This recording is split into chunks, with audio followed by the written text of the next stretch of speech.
Avant que je ne vous raconte mon histoire, aimez la vidéo s'il vous plaît et abonnez-vous. Maman était un top modèle. Mais après ma naissance, elle a pris du poids. Elle est devenue mère au foyer et puis papa nous a abandonnés quand j'avais 3 ans. Elle pleurait toute la journée et elle se goinfrait de glace. À chaque fois que je pleurais, elle me donnait de la glace aussi. Mais avec le temps, j'ai continué à manger comme ça. Même après que ma mère a dépassé sa dépression, perdu tous les kilos et repris le mannequinat.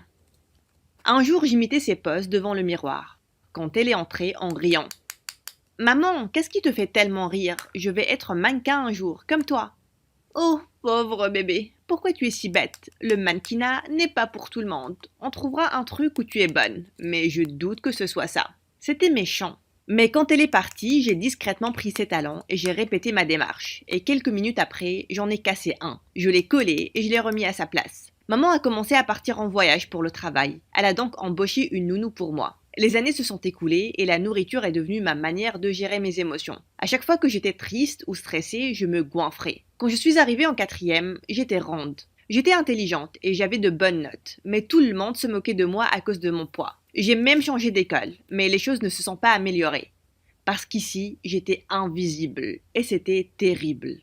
Jusqu'à ce qu'un jour, Freya, la fille la plus populaire de l'école, est venue et elle s'est assise à côté de moi. Hé, tu es la nouvelle fille ici, n'est-ce pas?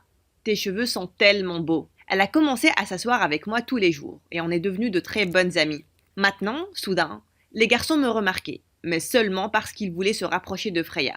Je suis devenue la coursière officielle pour toute chose qu'ils voulaient lui donner.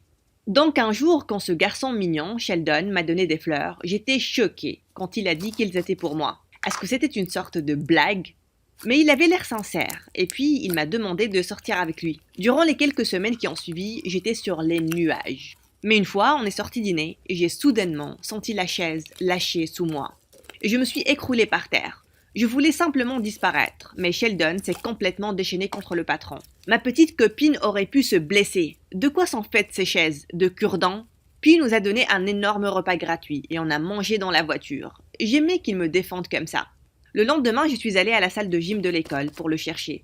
Mais je me suis soudain arrêtée quand j'ai entendu Sheldon. Les gars, combien de temps dois-je rester avec ce bébé éléphant? Mec, ce pari tient un mois. Je suis fauchée à force de payer pour toute cette nourriture. Et c'est gênant d'être vue avec une fille qui fait le double de mon poids. Je ne pouvais pas entendre un mot de plus. Plus tard, je suis allée chez Freya et j'ai pleuré à n'en plus pouvoir en mangeant des pizzas. Ce jour-là, j'ai décidé que si mon poids se mettait toujours au travers de mon chemin, j'allais en perdre. Les vacances d'été ont commencé et j'ai dit à Freya que j'allais partir à Paris avec ma mère. Mais j'étais à la maison. Et ma nounou m'a aidé à faire un régime et à faire du sport. Et rapidement, j'ai perdu beaucoup de poids. Quand j'ai repris les cours, je pouvais sentir les sourires et les yeux de tout le monde en ma direction. Et soudain, quelques garçons de ma classe se sont précipités vers moi pour me demander mon nom. Attendez, ils ne m'ont pas reconnu.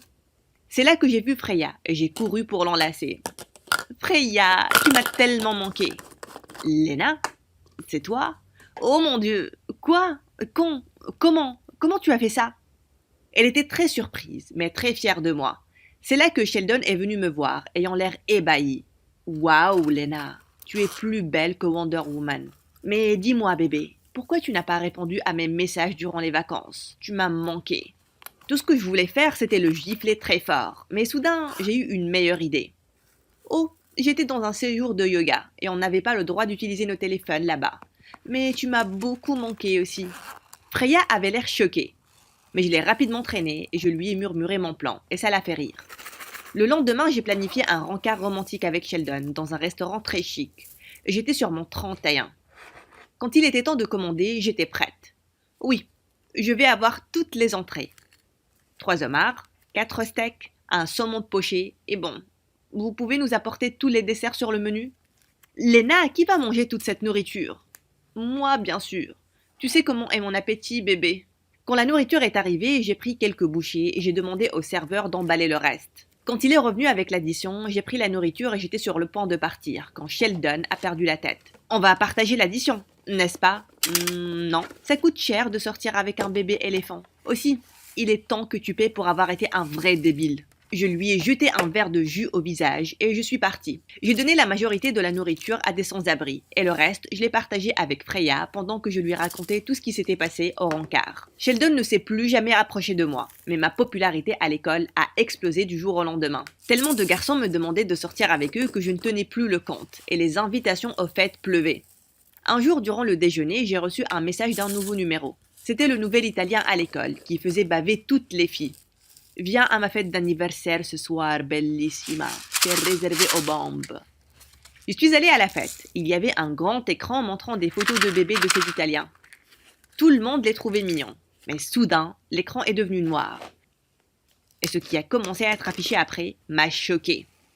C'était une chaîne YouTube appelée Une grosse qui mange le monde. Et c'était des vidéos de moi. Dans l'une, j'étais vraiment triste et je me goinfrais avec des spaghettis. Et dans l'autre, je pleurais et je mangeais de la pizza. Oh mon Dieu, quoi? Il n'y avait qu'une seule personne capable de faire ça. C'est là que Freya est apparue derrière l'écran. Hé, petit Italien, cette fille avec laquelle tu parles, Lena, c'est elle. Tu vois comment elle ressemble à un gros sac de patates tristes? Je ne sais pas quelle opération elle a fait pour perdre du poids, mais souviens-toi, ce n'est qu'une histoire de temps avant que quelque chose ne la rende triste et qu'elle se mette à pleurer et à manger de nouveau comme une baleine. Tu es sûr que tu peux gérer ça? Je l'ai fixée choquée, alors que tout le monde me fixait. Tout ce que je voulais faire, c'était courir et me cacher à l'intérieur d'un gâteau. Mais je n'allais pas faire ça. Je me suis avancée vers elle et j'ai débranché le projecteur. Freya, tu es folle, tu m'as filmé à chaque fois que je t'ouvrais mon cœur. Et tu as créé une chaîne YouTube. Quel genre d'ami es-tu? Sérieux, tu ne t'es jamais demandé pourquoi une personne comme moi est devenue amie avec toi? J'avais juste besoin d'une fille intelligente pour m'aider avec les études. Aussi, j'étais encore plus belle à tes côtés. Et tu devrais me remercier pour la chaîne. Tu étais invisible avant que je ne te remarque. Et maintenant, tu te comportes comme si tu étais meilleure que moi. Tu n'as tellement pas confiance en toi que tu as besoin d'avoir une amie grosse à tes côtés pour te sentir bien dans ta peau. Tu es méchante, pathétique et débile. Et cette amie grosse, ce ne sera plus moi. Je l'ai poussée et elle a atterri sur le gâteau d'anniversaire de l'Italien. Elle a crié, il a crié, et je suis rapidement partie. J'avais le cœur brisé à cause de la trahison de Freya. J'ai raté les cours durant les jours qui ont suivi. Mais un jour, on a sonné à la porte. J'étais excitée de voir que maman était rentrée. Est-ce que je suis à la mauvaise adresse? La vache! Lena, c'est toi? Bien sûr que c'est moi, maman. De quoi j'ai l'air? Je pense que je ne t'aime pas comme ça. J'aimais plus ma petite fille mignonne et ronde. Allez, ramenons-la. Je vais commander des pizzas. T'en veux une large, n'est-ce pas? Maman, non, comment tu peux dire ça? Je pensais que tu allais être très heureuse. Et tu sais, je peux même essayer le mannequinat maintenant. Quoi? Non, oublie. Je l'ai déjà dit, le mannequinat n'est pas fait pour toi. Je ne pouvais pas vraiment comprendre la réaction de maman. Pourquoi elle ne voulait pas que je devienne mannequin?